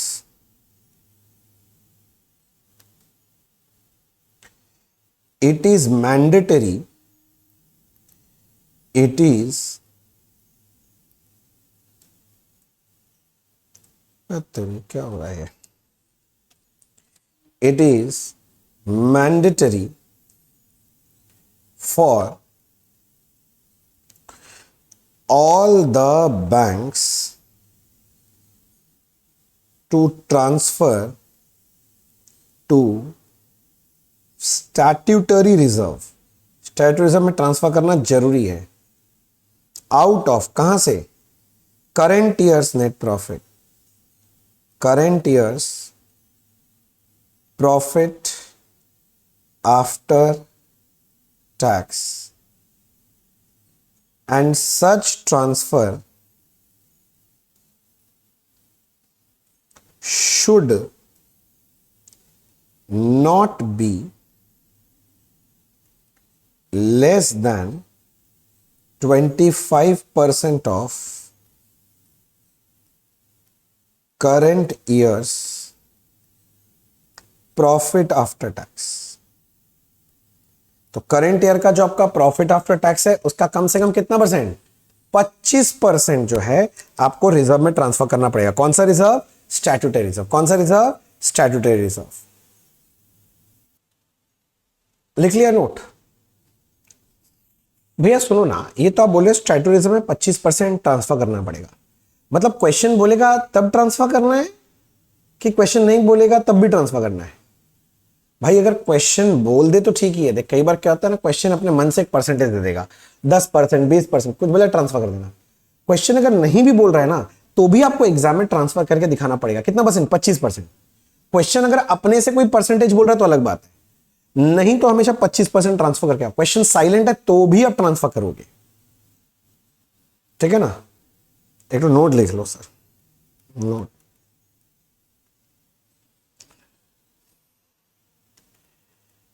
in exam question it is mandatory to transfer 25% of current year's profit after tax to statutory reserve, comma, whether it is specified or not। लिखो, जल्दी जल्दी noting करो, फिर आगे बढ़ेंगे sir. जल्दी से बेटा नोटिंग कर लो और मेरा एक बात सुनो, इतना तो नोटिंग करके ना एक बार आप पूरा जितना लिखा है ना पीएल अकाउंट का फॉर्मेट शेड्यूल एक बार आप रिकैप कर लो। भैया आप ही एक बार करा दो ना, मैं करा दे रहा हूं बट फिर भी आप एक बार पॉज करके मेरे बोलने के बाद एक बार आप देख लेना। पीएल अकाउंट का जो फॉर्मेट है उसमें सबसे पहले इनकम है। इनकम में सबसे पहले क्या हेड आएगा, सबसे बड़ा इनकम उनका, हाँ, इंटरेस्ट एंड डिस्काउंट शेड्यूल 13। उसके बाद other income schedule 14, total income आ गया। एक्सपेंसेस में आ जाएंगे, इंटरेस्ट एक्सपेंडेड आएगा सबसे पहले। उसके बाद क्या आएगा सर, ऑपरेटिंग, हाँ, इंटरेस्ट एक्सपेंडेड 15 है, ऑपरेटिंग एक्सपेंस 16 है। फिर प्रोविजन है जिसका कोई शेड्यूल नंबर है, टोटल किया, total expenses, income minus expense किया तो प्रॉफिट आफ्टर टैक्स आ गया। Opening balance of PL add किया, फिर अप्रोप्रिएशन करके transfer to statutory reserve current year का 25%, transfer to any other reserve बोलेगा सब में तो कर देना, नहीं तो मत करना, पर फॉर्मेट पूरा दिखाना। और एक तो तुम्हारा वो डिविडेंड देने का अगर जो भी होगा तो ट्रांसफर डिविडेंड हो गया करके जो बचेगा balance carry to balance sheet. Schedule 13 में क्या क्या आएगा, शेड्यूल 13 मतलब इंटरेस्ट जो मिला है मेरे को, इनकम कहां से मिल रहा है, इंटरेस्ट ऑन ओवरड्राफ्ट जितना भी एडवांसेस है, इंटरेस्ट ऑन कैश क्रेडिट हो सकता है, इंटरेस्ट ऑन लोन मिलेगा, बैंक को ना मैं, मुझे मिल रहा है सब, इंटरेस्ट या डिस्काउंट ऑन बिल डिस्काउंटेड होगा। और कहां से मिलेगा, इनकम फ्रॉम इन्वेस्टमेंट मिलेगा, इंटरेस्ट फ्रॉम आरबीआई और अदर बैंक मिलेगा। अदर इनकम में कमीशन एक्सचेंज ब्रोकरेज आएगा, प्रॉफिट और loss on sale of investment आएगा, प्रॉफिट और loss on revaluation of investment आएगा, वो वैल्यूएशन लॉस ऑन एचएफएस भी यहीं पर आ जाएगा, प्रॉफिट और लॉस ऑन सेल ऑफ तुम्हारा land building and other assets भी आ जाएगा यहां पर ही, कोई भी तुम्हारा प्रॉफिट और लॉस ऑन वो एक्सचेंज ट्रांजैक्शन भी आ जाएगा, कोई भी अदर इनकम, इसलिए सब कुछ इसमें घुस जाएगा। फिर इंटरेस्ट एक्सपेंडेड है, क्या क्या इंटरेस्ट खर्चा हुआ, इंटरेस्ट कहां पर देना पड़ता है, डिपॉजिट्स पे, तो interest on saving deposit, interest on current deposit, interest on fixed deposit, interest to RBI other bank हो सकता है, और एक तो इंटरेस्ट ऑन बोरिंग्स होगा। इसके अलावा जितना भी खर्चा है सब ऑपरेटिंग में डाल देना, चाहे वो सैलरी का हो, तुम्हारा printing, stationery, telegram, telephone, director remuneration, audit fees, bad debt, जो आएगा सब उसमें डाल देना। और एक प्रोविजन आएगा, प्रोविजन में दो ही आइटम देता है, एक प्रोविजन फॉर एडवांसेस और एक प्रोविजन फॉर टैक्स। अगर और कोई प्रोविजन बोला डाल देना उसके अंदर, खत्म बात हो गया। और स्टैट्यूटरी रिजर्व में 25% जाएगा, बोले चाहे ना बोले ट्रांसफर करना पड़ेगा। ठीक है सर, सर एक सम कराऊं ना, नहीं तो ऐसा अच्छा नहीं लगेगा, हाँ मुझे पता है। तो आइए मैं आपके साथ करना चाहता हूं, बुक में जाओ, सम नंबर 20, सम नंबर 20 करेंगे सर। रेडी है सम नंबर 20 के लिए, चलो पढ़ते हैं सर। अच्छा, पढ़ पढ़ के शेड्यूल नंबर अपने लोग डिसाइड करेंगे कौन से शेड्यूल में डालना है सर। याद रखना, शेड्यूल 13 इंटरेस्ट एंड डिस्काउंट है, इंटरेस्ट अर्न का। शेड्यूल 14 है अदर इनकम का, शेड्यूल 15 है इंटरेस्ट एक्सपेंडेड का, और शेड्यूल 16 है ऑपरेटिंग एक्सपेंस का। चलो देखते हैं। From the following information prepare PL account of Z bank limited for the year ended 31 मार्च 30। ठीक है भैया, क्या बोल रहा है देखो, इंटरेस्ट एंड डिस्काउंट दे दिया आपको 8860। अच्छा, ये फिगर्स रुपीज इन 1000 दिया हुआ है, 1000 समझते हैं ना, 1000 में दिया, ठीक है। किंतु ब्रैकेट में क्या लिखा है देखो, includes interest accrued on investment. Interest accrued, हाँ अक्रूड इनकम ऐड होता है ना, वो तो ऐड करके दिया है लोग, ठीक है। तो ये जो इंटरेस्ट एंड डिस्काउंट मतलब ये बना बनाया हेड है ना, ये शेड्यूल 13 में जाना चाहिए। इंटरेस्ट एंड डिस्काउंट पहला वाला, अदर इनकम बना के दे दिया टोटल, भगवान तेरा भला करे, कुछ मेहनत ही नहीं करना, 14 में डाल देंगे। इंटरेस्ट एक्सपेंडेड बना के दे दिया, 15 में डाल देंगे। इससे अच्छा सम हो नहीं सकता, हम लोग को शेड्यूल भी ज्यादा नहीं मेहनत करना पड़ेगा, सब बना के दिया है। ऑपरेटिंग एक्सपेंस ये तो शेड्यूल 16 में जाता है। इंटरेस्ट अक्रूड एंड इन्वेस्टमेंट कुछ मत करना, क्यों, अरे लोग बोल तो दिया interest accrued and investment already include कर लिया है। जब इंक्लूड कर ही लिया है ठीक ही है, तो यार इन्वेस्टमेंट पे जो इनकम होता है वो तो इंटरेस्ट एंड डिस्काउंट हेड में जाता है। वो लोग बोल रहा है कि हम उसमें ले लिए, जब वो ले ही लिया तो दोबारा लेने का जरूरत नहीं है, मतलब ये इंफॉर्मेशन जबरदस्ती का दिया है, नहीं लेना सर। एडिशनल इंफॉर्मेशन बोल रहा है सर, क्या बोल रहा है एडिशनल इंफॉर्मेशन में, बोलता है rebate on bill discounted to be provided 30। तो ये रिबेट ऑन बिल डिस्काउंटेड दिया आपको, ये कौन सा रिबेट है, क्लोजिंग रिबेट। अब समझते हो ना, एडिशनल इंफॉर्मेशन में दिया है क्लोजिंग रिबेट है, मतलब इसका अभी तक एडजस्टमेंट हुआ नहीं है। और सर रिबेट ऑन बिल का मैंने आपको सिखाया था, याद करो, वो जो आपका डिस्काउंट इनकम होता है उससे ओपनिंग रिबेट तो क्या होता है, ऐड होता है, और क्लोजिंग रिबेट लेस, ये तो क्लोजिंग रिबेट है, तो आपको ये वाला जो है इसमें जाके लेस करके दिखाना पड़ेगा। सोचो और बोलो। ठीक है सर। फिर उसके बाद बोलता है, देखो क्लासिफिकेशन ऑफ एडवांस, एडवांस का डिटेल दिया हुआ है, स्टैंडर्ड, सब स्टैंडर्ड, डाउटफुल, आउटफुल, क्यों दिया ये सब?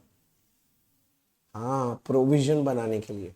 वो लोग मुंह से थोड़ी ना बोलेगा प्रोविजन बनाओ, आपको समझना पड़ेगा कि स्टैंडर्ड एसेट है, कुछ नहीं बोला तो आदर एडवांस मान के इसके ऊपर 0.4 का प्रोविजन बनाना पड़ेगा। सब स्टैंडर्ड कुछ नहीं बोला तो सिक्योर्ड मान लेंगे, इस पे 15% का प्रोविजन बनाएंगे। डाउटफुल फुल्ली अनसिक्योर्ड बोला है, अनसिक्योर्ड पे 100% प्रोविजन बनेगा। डाउटफुल कवर्ड बाई सिक्योरिटी मतलब सिक्योर्ड है, less than 1 year, up to 1 year है, 25% बनेगा। More than 1 but less than 3 मतलब इसमें 40% प्रोविजन बनेगा। मोर देन 3 ईयर्स 100% प्रोविजन बनेगा। Loss asset 100%। तो ये प्रोविजन बनाएंगे, प्रोविजन के हेड में डाल देंगे। ठीक है। Provide 35% for profit towards provision for tax, तो प्रोविजन फॉर टैक्स कितना बनाना है, 35%, ये प्रोविजन हेड में डाल देंगे। और बोल दिया transfer 25% of profit to statutory reserve. अगर नहीं भी बोलता तब तो मैं ट्रांसफर करके तो दिखाऊंगा ही सर, ये तो बात हुआ ही है। समझ आ रहा है? ठीक है सर, ठीक है, ठीक है, ठीक है। तो एक काम करते बनाते हैं, सबसे पहले क्या करना चाहिए ना ऐसे सम्स में, आपको सबसे पहले फॉर्मेट बना लेना चाहिए। मैं लिखा क्वेश्चन नंबर 20, सबसे पहले आपको बनाना चाहिए फॉर्मेट। तो क्वेश्चन नंबर 20 में फॉर्मेट बनाना चालू कर रहा हूं।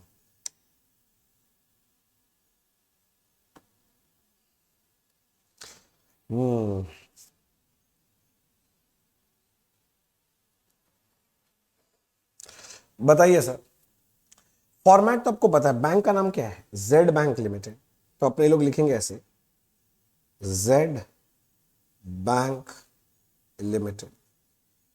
हम बना रहे हैं प्रॉफिट एंड लॉस अकाउंट, इसके नीचे लिखा फॉर द ईयर एंडेड 31 मार्च 13, 31 मार्च 13।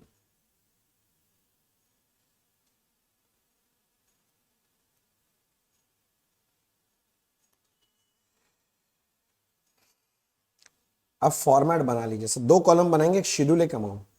1 साल का ही डेटा है ना, करेंट ईयर का, मैं वही तो बोला हूं, एग्जाम में वो लोग वही करता है, 1 साल का ही डेटा देता है।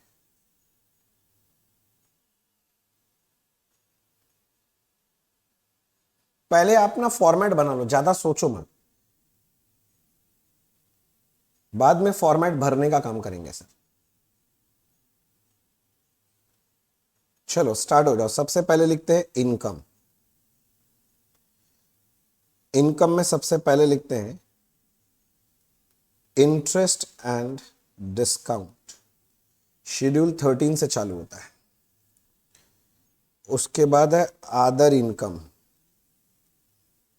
14 से चालू होगा।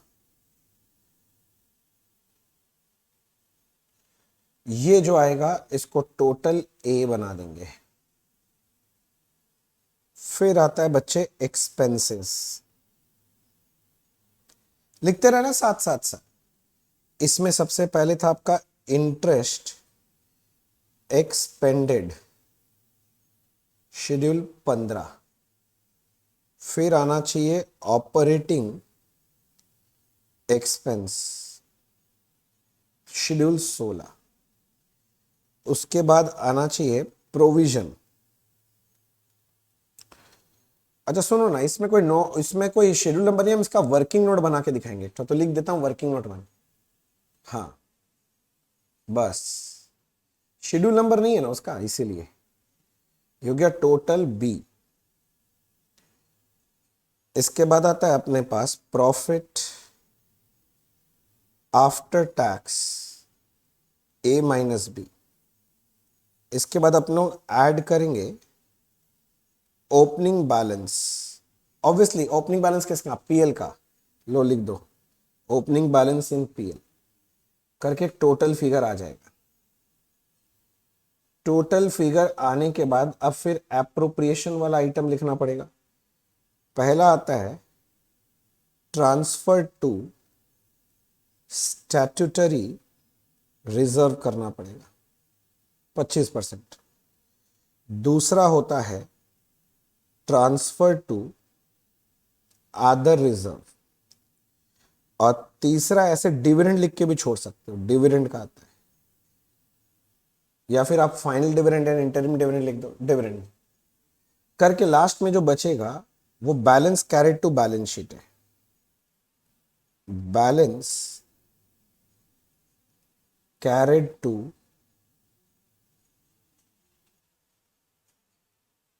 लिखो लिखो, balance carried to balance sheet चला जाएगा। पहले आपको ये फॉर्मेट बना लेना चाहिए सर, फॉर्मेट बना लेना चाहिए सर आपको, और फॉर्मेट बन जाए तो मुझे बताइएगा। सर आपसे पहले ना बना के बैठे हम लोग। हाँ ठीक है, 2 बार लिखो याद हो जाएगा, डरने का कोई जरूरत नहीं है सर। अभी तक मेरे साथ इतना चैप्टर कर लियो, सब ठीक चल रहा है, ये भी आगे अच्छा जाएगा, तो घबराने का कोई जरूरत नहीं है सर। घबराइएगा नहीं सर, घबराइएगा नहीं। हो गया सर, बोलो हो गया सर। अब मेरे को एक एक शेड्यूल का बात करना है। सबसे पहले शेड्यूल 13। अब शेड्यूल 13 में बना के दिखाऊंगा क्योंकि इसमें कुछ डिटेलिंग है। क्या डिटेलिंग मैं बताता हूं। ये इंटरेस्ट का फिगर दे दिया था, पर इसमें एक एडजस्टमेंट करके दिखाना है रिबेट वाला, इसलिए मैं ये वाला शेड्यूल नंबर बना के दिखा रहा हूं, नहीं तो जरूरत नहीं था, पूरा बना बनाया दिया हुआ फिगर है। तो कोई बात नहीं, मैं इसके नीचे आ गया, मैं बना रहा हूं शेड्यूल 13। वो है इंटरेस्ट एंड डिस्काउंट का।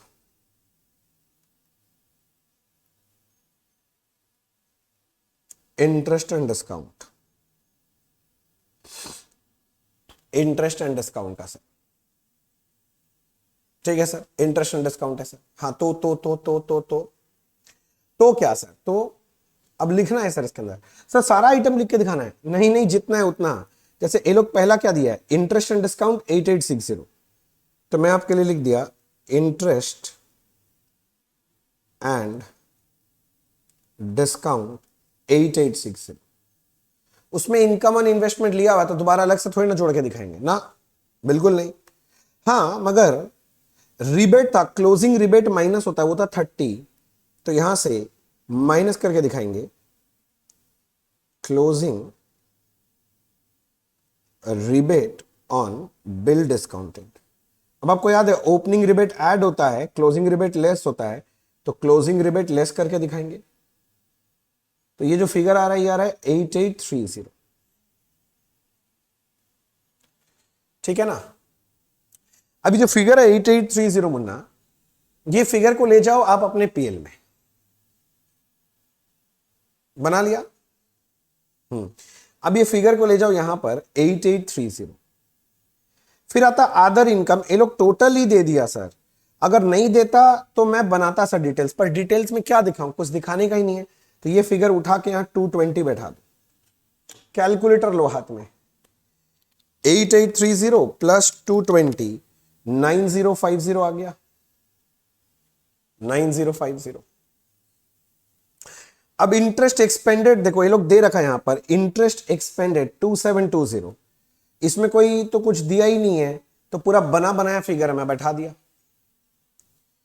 फिर ऑपरेटिंग एक्सपेंस, ये भी बना के दिया था, देखो ये लोग कहां गया, ऑपरेटिंग मैंने देखा था, ये रहा ऑपरेटिंग एक्सपेंस है 2830, 16 नंबर 2830। अब आ गया प्रोविजन। प्रोविजन के लिए मुझे वर्किंग नोट बनाना पड़ेगा। आप सम पढ़े हैं, 2 तरह का प्रोविजन बोला है, एक प्रोविजन फॉर एडवांसेस बोला है और एक प्रोविजन फॉर टैक्स बोला है। तो मैं प्रोविजन का चर्चा करने गया, मैं यहां पर आ गया, मैं लिख रहा हूं working note number 1, working note number 1, और यह है प्रोविजंस। Provision sir, provisions. अब प्रोविजंस में 2 प्रोविजन बनाएंगे, दैट इज नंबर 1 है प्रोविजन फॉर एडवांस, जो एडवांस दे रखा है उसके लिए, अब उसके लिए प्रोविजन निकालना पड़ेगा, तो एक वर्किंग नोट 2 बनाएंगे इसके लिए। और एक अपना बोला था प्रोविजन फॉर टैक्स, तो उसके लिए भी एक वर्किंग नोट करना पड़ेगा, वर्किंग नोट नंबर 3। तब ये टोटल पता चलेगा, तब ये टोटल को हम अपने पीएल में लेके जाएंगे। यानी अब मेरे को 2 वर्किंग नोट और बनाना पड़ेगा, 2 एंड 3। तो मैं चला गया working note 2, calculation of provision, calculation of provision on advances. अब इसका तो हमने इतना डिटेल में पहले क्लास में किया था, इतना सारा सम करवा दिया था आपको। इसका फॉर्मेट तो याद ही होगा, फॉर्मेट बनाना पड़ेगा। मतलब एक तो वो एडवांसेस का हेड आता था, या पर्टिकुलर्स लिख दो, याद है। इसके बाद एक आउटस्टैंडिंग बैलेंस लिखते थे, उसके बाद था परसेंटेज ऑफ प्रोविजन, और एक आपका था प्रोविजन अमाउंट रुपीज में। ये सब चर्चा चलता था सर अपना, अगर आपको याद हो तो। अब इसमें एक एक करके मैं कॉपी करता हूं, जैसे वो लोग डेटा दिया है। पहला है स्टैंडर्ड एसेट 4000, एक है स्टैंडर्ड एसेट, ये है आउटस्टैंडिंग बैलेंस 4000, ये उठा लिया यहां से। सब स्टैंडर्ड एसेट 2250, सब स्टैंडर्ड एसेट 2250। उसके बाद बोलता है डाउटफुल अनसिक्योर्ड है 390, एक डाउटफुल है, ब्रैकेट में लिख दिए अनसिक्योर्ड, ये अमाउंट था आपका 390। फिर आपका है डाउटफुल जो कि फुल्ली सिक्योर्ड है, फुल्ली सिक्योर्ड है। अब फुल्ली सिक्योर्ड में लोग 3 पार्ट किया ना, वो अप टू वाला, हाँ। तो एक तो है अप टू 1 ईयर, एक तो more than 1 up to 3 year, और एक तो है more than 3 year. Up to 1 year कितना है? 100 रुपया। 1 से लेके 3 है 600 रुपए, और मोर देन 3 है, ये भी 600 रुपए। अच्छा, फिगर इन 1000 है भाई द वे। और लास्ट में था लॉस एसेट, और लॉस एसेट अपने को दिया हुआ है 376। प्रोविजन स्टैंडर्ड एसेट पे 0.4% है, सब स्टैंडर्ड कुछ नहीं बोला, सिक्योर्ड 15, डाउटफुल अनसिक्योर्ड पे तो 100 है, सिक्योर्ड अप टू 1 ईयर पे 25%, 1 से लेके 340, मोर देन 300, लॉस एसेट पे 100%। अब ये सिखाया बच्चे, इसी दिन के लिए सिखाया था। और आज कोई बच्चा बोल रहा भैया मुझे याद नहीं है, तो बस मैं एक लाइन बोलना चाहता हूं, भगवान आपका भला करे। 16 2250 इंटू 15%, 337.5, 390 इंटू 100%, 390, 100 इंटू 25%, 25, 600 इंटू 40%, 240, फिर से 600 इंटू 100%, 600, 376 इंटू 100%, 376 टोटल। देखो तो, अरे ये 2240 था, तुम लोग बोल रहा था, मैं ध्यान ही नहीं दिया, और बाकी फिगर ठीक लिख लिया ना? हाँ ठीक है, 2240 इंटू 15%, 336 है, ये थोड़ा मैं गलत लिख दिया, तेरी 336। चलो 16 390 प्लस 25, 240, 600, 376। हाँ 1983 टोटल आ रहा है, ये प्रोविजन आ रहा है 1983, प्रोविजन फॉर एडवांसेस 1983। सर इस साल इंडिया वर्ल्ड कप जीता था क्रिकेट वाला। Very good. 1983 लिखो जल्दी से, नालायक हूं। ये सब मैं थोड़ी ना मैं टाइम ज्यादा वेस्ट करना चाहूंगा आपका। हाँ, तो मैं यहां पर आ गया 1983। अब मुझे निकालना है अगला, that is provision for tax. Provision for tax किस पे कैलकुलेट हो जानते हो? ये लोग बोला है 35%, बट किस पे? प्रॉफिट बिफोर टैक्स पे। तो चलो अगला वर्किंग नोट 3 भी करवाई देते हैं। Working note number 3, that is calculation of provision for tax. Calculation of provision for tax. सबसे पहले एक काम करो, आप अपना टोटल इनकम पता कर लो। टोटल इनकम भैया कैसे पता करेंगे? अरे यार, ये दोनों को प्लस करना है ना, 8830 और 220। बस मैं यहां लिख दिया 8830 प्लस 220, 9050। और फिर आपको यहां से माइनस करना चाहिए क्या? Total expenses. सीधा बात है, प्रोविजन फॉर टैक्स छोड़ के जितना भी, अभी तो प्रोविजन फॉर टैक्स नहीं पता है, इसको छोड़ के जितना भी चीजें सब माइनस कर दो खर्चा में। तो आप अगर इधर देखोगे तो एक तो आ रही है 2720, हाँ, एक आ रहा है 2830, और प्रोविजन आता है, प्रोविजन में प्रोविजन फॉर टैक्स छोड़ के बाकी जितना प्रोविजन है, तो ये वाला प्रोविजन भी तो खर्चा में आएगा 1983, ये भी जुड़ जाएगा। तो जब टोटल खर्चा आप लिख रहे हो तो इंटरेस्ट एक्सपेंडेड का 2720 प्लस ऑपरेटिंग एक्सपेंस का 2830, और प्रोविजन में एक तो प्रोविजन फॉर एडवांस है, प्रोविजन फॉर टैक्स तो भी पता नहीं है, तो प्रोविजन फॉर एडवांसेस जो है वो भी जोड़ लो। तो ये अभी आपका सारा खर्चा है, टैक्स देने के पहले ये आपका टोटल खर्चा खड़ा हो रहा है 2830 प्लस 1983, तो ये आ रहा है 7533। तो डिफरेंस का फिगर आ रहा है 1517। ये जो है इसको बोलेंगे प्रॉफिट बिफोर टैक्स, टैक्स देने के पहले ये प्रॉफिट है।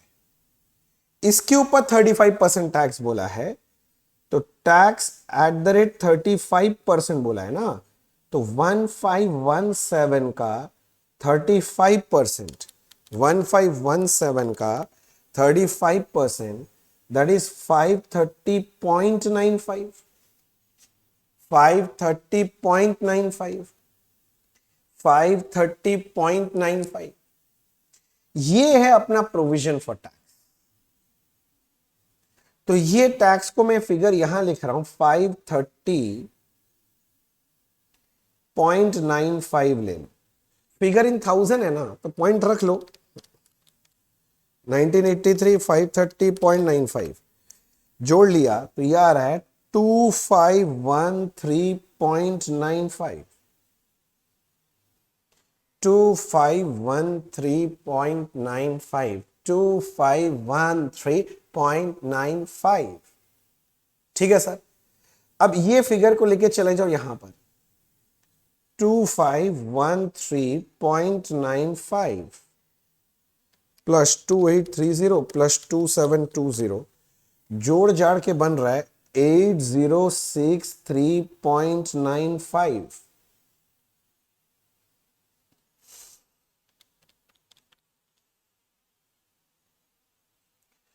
अब आप क्या करोगे, ये जो टोटल इनकम है कैलकुलेटर में लिखो 9050, पहले लिखो, लिखा, माइनस 8063.95।